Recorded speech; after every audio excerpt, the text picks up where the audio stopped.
The Cheeseboy 628 Show, starring Cheeseboy 628.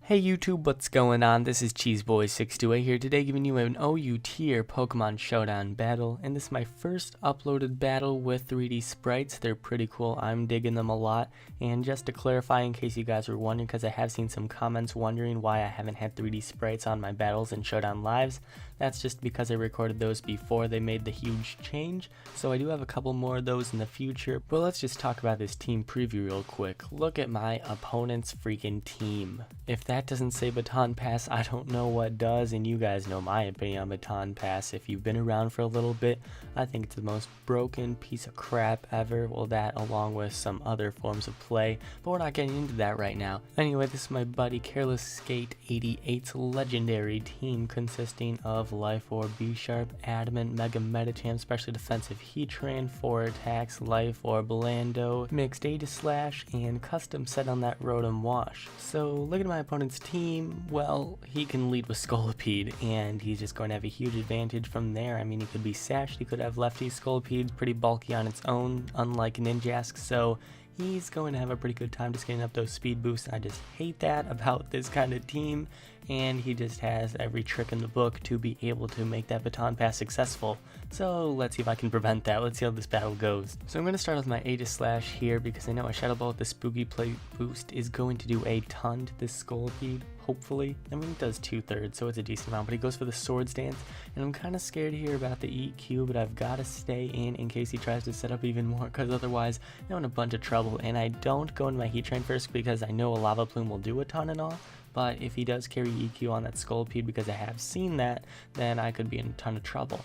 So obviously this Sylveon here is going to be a threat. It's already at what, +2 speed. It's going to substitute on me and such, and I'm going to go for the knockoff, unfortunately, because I was kind of thinking that he would just switch out, but no, he's just going to sub down, have a free sub, and then hyper voice me, and I'm going to go down. So this is a ton of trouble. I didn't sucker punch, by the way, because in the case I had Baton Pass, it would be even more trouble. So he does know that I'm probably going to carry the Roar, which is why he Baton Passes into this Mr. Mime. So this is where it starts to come more kind of into my favor, because I know I do have that Sheer Force, Life Orb, Sludge Wave coming his way, and thankfully Mr. Mime is not the bulkiest of pokes, because he's going to set up another Calm Mind, going to go for the Sludge Wave, and I still do enough where I can break his sub. So thankfully I am able to take out this sub coming up, and he's at about half health.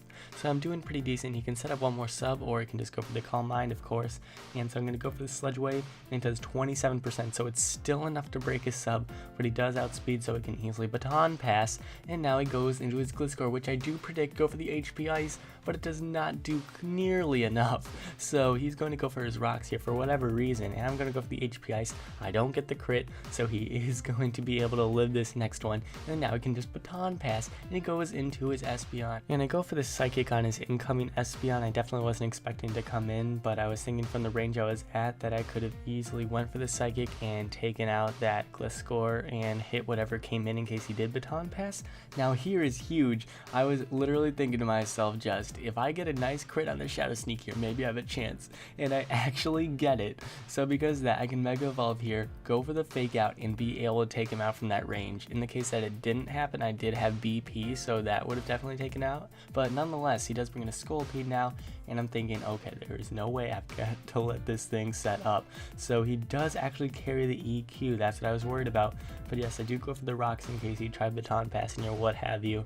And so here, predicting the EQ, I'm just going to go into my Rotom Wash, and he does decide to go for the EQ. That was his best play, because in the case that he did try setting up, I could have went for the Roar.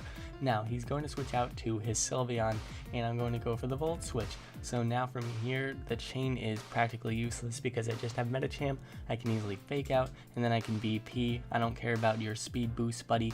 So he's going to barely live here, but yes, I do carry the BP, so I will be able to take out this Sylveon from this range, and he just has no chance of making that chain any more powerful thanks to that wonderful crit from that Shadow Sneak. So that's what you get for using Baton Pass, but seriously though, the chance of critting on a chain like that is very unlikely, and for the most part, you're not going to want to use moves that always get critical hits because you don't want to prepare for something like freaking Baton Pass.